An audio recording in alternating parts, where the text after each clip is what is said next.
Hey guys, so I just wanted to go through some features of the TradeMatrix app, some of the basic features, and just kind of introduce you guys to some of the functionalities that you can use here. So TradeMatrix is a free social network or trading community platform where traders and investors can go in and they can post what they're buying, what they're selling, their different strategies, and really kind of do it on a platform that's designed specifically for this information. Um, the application is free to use. There's an optional user to user subscription model, but again, that's optional. You don't have to worry about that or do any of that if you don't want to. I just designed that as a way for users that maybe already have a large following, maybe they're already issuing trade alerts for a fee. They can use this platform that's better designed to handle that information and display it to continue to monetize off of that. So anyway, let's get into it. Let's say you wanted to write something. When you first log into the app, you see down here these tabs. The left, a little compass that's going to bring you to your home screen. So on the home screen, tap at the top where it says write something. And this is where you enter stuff. Let's say you bought SPY and you say SPY is going to 400. Okay. You can add images, you can add videos. Right now the video length is 30 seconds, but based on our needs, we may increase that in the future. So below that is post type. So you're going to enter, or you're going to choose whether you sold something, you purchased something, or if you have an opinion on something. Right now, you can't really enter shorts. That's not going to update to your portfolio. It's not going to enter as a sold post. You can only sell things that you've already purchased through the app and that are showing in your portfolio. Again, these aren't actual purchases. The idea is that you can, one, you can use it for like a paper trading account, or two, you just use it to mimic the actual trades you're taking in your brokerage. So let's say I purchase something. Go to post type purchased.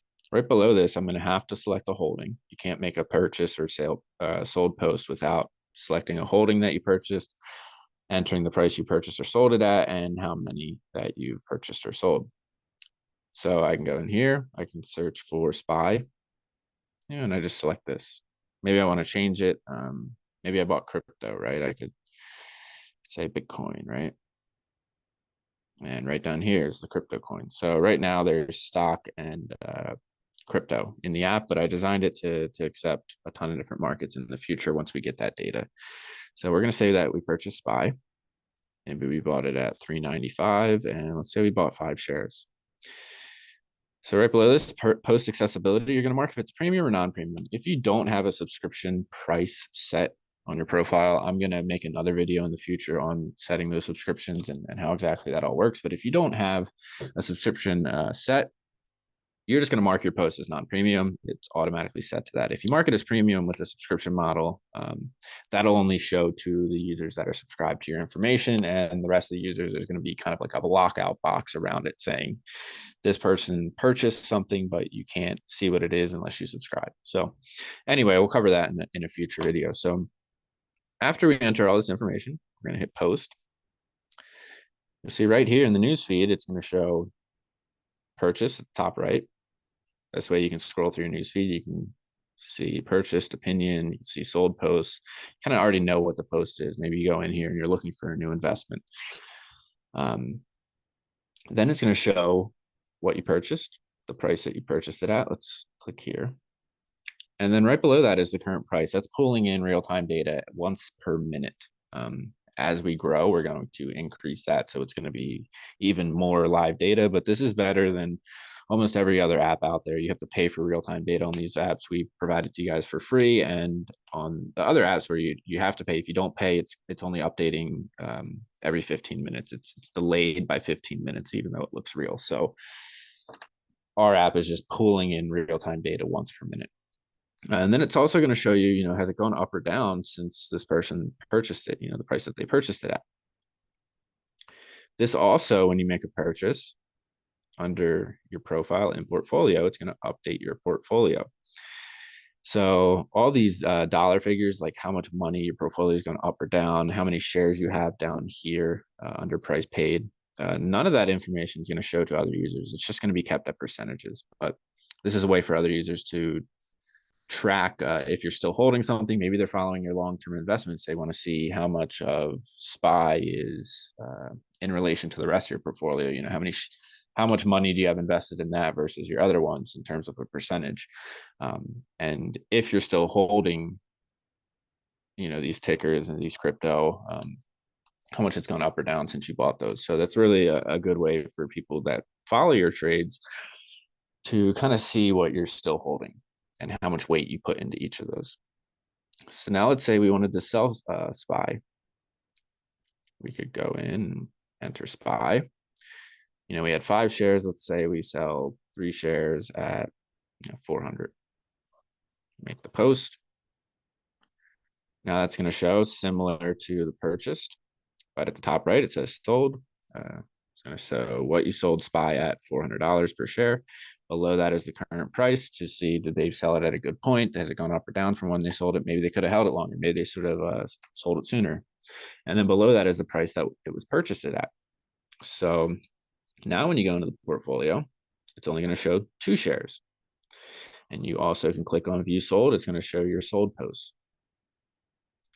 So as I said before, you know, the amount of money that your portfolio has gone up or down, the amount of shares you have in each holding, that is only visible to you on your portfolio. When you view someone else's portfolio, it doesn't show like that. So let me show you that.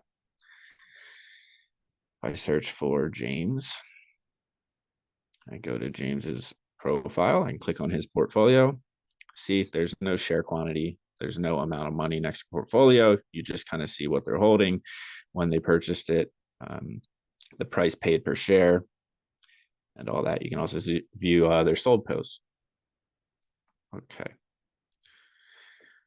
So the information that you see on the platform is going to be people that you follow or subscribe to. When you initially download the app and you follow it, and you haven't followed or subscribed to anyone, it's going to show the most recent posts in the app. But the second you follow or subscribe to someone that has made posts, all those posts are going to go away, and you're going to start only seeing those in your newsfeed. And the way that I set that up was, you know, there's no fancy algorithm. If you trust someone, you're following their posts, that's what you're going to see in your newsfeed. There's so many scams in the financial industry. I really wanted people to trust who they're following and not get additional information. So you can, if you know of another user, all you're going to have to do is you go to search, and you're just going to search for their username. I could search for Steve. I could, you know, see his posts in here. If I find someone that doesn't have posts, let's say, I think this is one right there. It's just going to show their profile. In addition, you can search for, maybe you're looking for opinions or purchases or sales on SPY, or let's say Tesla. You can search for Tesla, and any posts that people have made regarding Tesla are going to pop up. There currently aren't any, so let's search for SPY. Here you go. You'll see all the posts related to SPY. And you can sort those: opinion posts, purchase posts, sold posts. So it's really kind of a way for you to filter through the information, and find other users and find, you know, information on specific tickers. This search feature too, you don't have to follow someone to see their posts on these tickers. It's just that is just related to your newsfeed. I hope that helps, guys. In addition, there's some chat features. You can direct message people. And yeah, you know, reach out if you have any questions, but I hope this helps clear some things up. So thank you, guys.